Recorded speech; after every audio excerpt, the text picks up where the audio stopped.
It's been a while since we've done one of these, so I thought it'd be fun to do a short little question and answer. So I asked over on my Instagram, Jupiter Hikes, for all the people that follow me there to send me some questions, and we'll answer them here.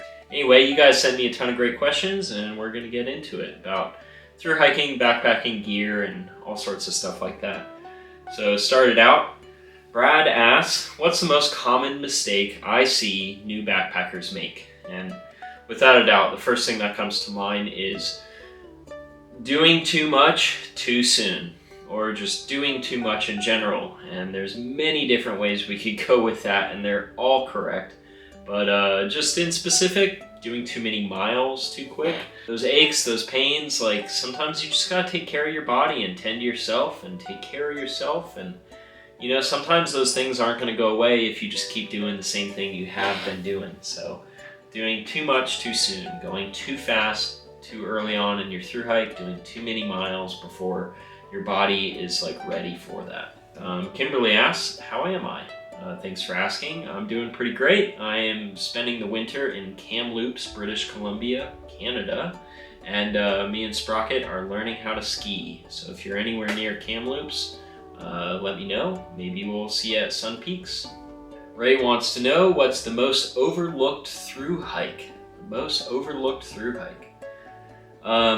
Everyone wants to do the Pacific Crest Trail, the Appalachian Trail, the Continental Divide Trail, the Triple Crown as a whole, and I get it. You know, that's a super like epic thing. But the problem with those is there's a lot of sacrifice that comes with doing just one, like 4 to 5 to 6 month hike. So I would say that the most overlooked thru hike is the shorter ones. And we could be talking about the 300-mile Superior Hiking Trail, or the 800-mile Arizona Trail, the 175-mile Tahoe Rim Trail. All amazing, fantastic thru hikes. Colorado Trail, Great Divide. You know, and these hikes, because they're shorter, they'll sometimes take you a week to a month. It's just not as big of a deal when it comes to your career, your life, your family. You know, it's much easier to take off the time to be able to do these shorter thru hikes that are just as amazing and epic, sometimes more so, than it is to go off and do the Appalachian Trail or the Pacific Crest Trail, where you may have to really give up some big things in life that you've worked very hard to get. So the most overlooked thru hikes to me are a lot of the shorter ones, because they're really fantastic. What career would you recommend for people wanting to thru hike? This is a really phenomenal question, and maybe something we can dive into deeper in a full-length video later. But a lot of my friends work at ski resorts. So they work from November, December, all the way until April or May. And then they have the entire rest of the summer to mess around and do thru hikes and all that stuff, having saved up all their money over the winter. So they do various different things, from operations to lifties to, I don't know, working at the retail stores in town or the restaurants. I think ski resorts are really fantastic places. If you're just doing that year after year after year and getting to know these people, and you're working hard at these resorts, like, you could definitely move up into the higher positions as you get better at skiing, or as you just understand the resort better. Travel nurses, that's a very serious career, but you may be contracted for just 3 to 5 to 6 months, and then you've saved up a bunch of money, and then you can go travel and adventure. Working as a park ranger, a lot of those park rangers you meet are only there for like 6 months, maybe a year. I have a lot of friends that are accountants, because the tax season is like right now, like December to I guess April, and then they go off and they hike the rest of the year, and they get rehired the next year because they don't have to be trained, you know, and the companies are stoked because they don't have to pay them over the summer. Anyway, so there's lots of opportunities out there for careers for people that want to thru hike. Henry wants to know, what was my most memorable animal encounter? The first thing that comes to mind is on the Pacific Crest Trail, right around Lake Tahoe. When I was very early in the morning, maybe 5 a.m., starting to pack up for the day. I'm still laying down, you know, I'm packing up my things, and I hear a sound behind me.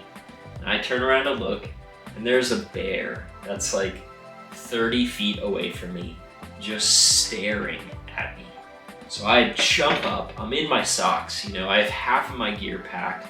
I grab my trekking pole, you know, and this bear approaches me. I kind of back up a little bit, and for what felt like forever, what was probably just a couple of minutes, me and this bear are circling my gear. So I'm trying to fend it off and scare it away. And eventually I came to and realized I'm not gonna fight this bear. That's the most memorable animal experience that I can think of. But you know, other times, like on the International Appalachian Trail, all the moose that I saw, like that was incredible. You know, turning a blind corner and just being confronted with a giant like moose butt right in front of me, you know, very, very, very cool. Ben asks, how can I learn to shoot better video on trail using a phone camera? Get creative, absolutely get creative. Go out there, practice, and try and make videos with your phone camera. And when you watch them, be very critical of not just the way you put it together, but the quality and the type of video that your phone is able to produce. You know, maybe your phone isn't so great with panning shots, or you're moving it around too much, and maybe you want more still shots where the action is moving in front of your still camera. Get creative, watch documentaries, watch movies, and ask yourself, how can I kind of recreate those shots myself? You know, when you point your camera at something, ask yourself, what would make this better? Should I have more foreground in the shot? Should it be more zoomed in? You know, do I need some more movement? There's tons and tons of ways where I think you can make really great video with phones. Tyler asks, what's the one thing you'd bring on a thru hike if weight wasn't an issue? Honestly, I'm super happy with my gear. I'm super happy with the ultralight kit. I don't do that just because it's like ultralight and cool or something. I'm like literally comfortable and stoked every day that I'm out there with it. So in general, I have everything that I want and everything that I need. And if I really, really wanted it, I would just carry it. Probably the one big thing that would change if weight just didn't exist would be the camera. I'd probably carry a really heavy, big camera, a big lens that, you know, has a very wide range of focal lengths. I would probably carry a tripod. I'd probably carry like a drone or something. Those would be the things that would change for me, because I'm really truly happy with my backpacking gear. Nature asks, what are my thru hiking plans for 2024? I do have some plans or some thoughts. Nothing is like concrete yet, but these are my like top 3 things that I'm thinking about. I want to do a bikepacking trip across Japan, so north to south or south to north. I think that would be really cool, and that would be like a whole new world for me. Very similar to thru hiking, but different set of skills, different set of gear slightly, and you know, being on like roads and stuff, it would be a whole new adventure and such an incredible culture. So I've always wanted to go to Japan, and I've always wanted to do a bikepacking trip. So that's like high on my list of things that I want to do. Next year could be the final piece of my Triple Crown. I'm interested in doing the Continental Divide Trail, and I'm more stoked on the idea now than I ever have been in the past. So maybe I'll do the Continental Divide Trail next year and finally try to become a Triple Crowner, you know, because before I've never even really attempted it. I've always just gone and done other hikes that were more interesting to me at the time. And third, final idea, at the end of the year, I want to do maybe the Te Aroa Trail, which is 1,800 miles across the 2 islands of New Zealand. I've had a lot of friends that have done it, and it just seems really quirky and weird and fun, and it seems really amazing. Kaz asks, the artwork I've done in the past, do I sell these? And if so, who buys these? But yeah, I have some paintings. I think these 2 are currently up on my website, San Jacinto, Mount Shasta. You can see better pictures of them at jupiterhikes.com. And you can also check out all my other paintings that I've sold in the past. You know, I have a lot of paintings up there that have sold, and I also have these shirts, you know, Barracks of the PCT. I drew and I designed this. I have a couple other shirt designs up there, and you know, sometimes I make some other like fun little things to put up on my website you can keep your eyes out for. Which trails are in the top part of my through hiking wish list? I do actually have a wish list. It's quite long. It's kind of in tiers rather than a specific order, so I'll just mention a few. The lowest to highest route is high up there. It starts in Death Valley, the lowest point in the US, and ends at Mount Whitney, the highest point in the US. So that's a cool one. The Hayduke Trail, of course. I feel like I have the skills required. I love that kind of hiking and that kind of adventure. The Sierra High Route and basically any high route, I'd love to do those. Continental Divide Trail. I want to skateboard the Florida Trail, you know, and then I want to do Australian trails like the Bibbulmun Track and just more international hikes as well. And Peter wants to know, Fleece versus Puffy.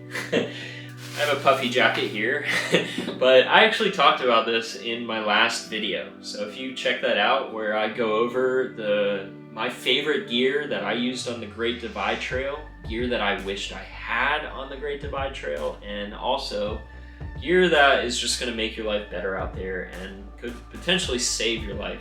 Check out that video because we talk about fleeces versus puffies in there.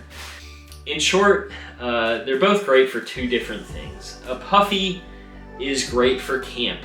When you're hanging out with your buddies, you're sitting around camp, you're doing camp stuff, because it is as warm as it gets. A puffy is great for taking a break, again, because you're static. You're taking a break and you just want the utmost amount of warmth. The issue with the puffy is it's not great for hiking in because it's too warm. You're just gonna overheat in it after like 5 minutes, and that's just no good. Puffy great for camp, not great for hiking in. A fleece, on the other hand, amazing for hiking in because it's gonna provide warmth, but it's also super breathable and you're not gonna overheat in it. So those cold mornings or those wet days, those evenings where you're just trying to get some extra miles, a fleece is really the answer because you're able to hike in it. It's gonna keep you warm, but not too warm like a puffy would. A fleece, on the other hand, is not great for camp. It's just not really that warm. So I think most people should carry both. I think you should carry the lightest possible puffy out there, and then I think you should carry the lightest possible fleece out there and combine them for different situations because they really play off each other perfectly. Now, that was actually the last question. So thank you guys so much for sending these in. I'm sorry I can't get to all of them. There was like a couple hundred, so I just picked out a bunch. But keep an eye out. I'd like to do another Q&A here sometime soon, maybe in a month or something like that. And I'll be asking for questions, so please send them in. So thank you so much. I'll see you guys in the next one.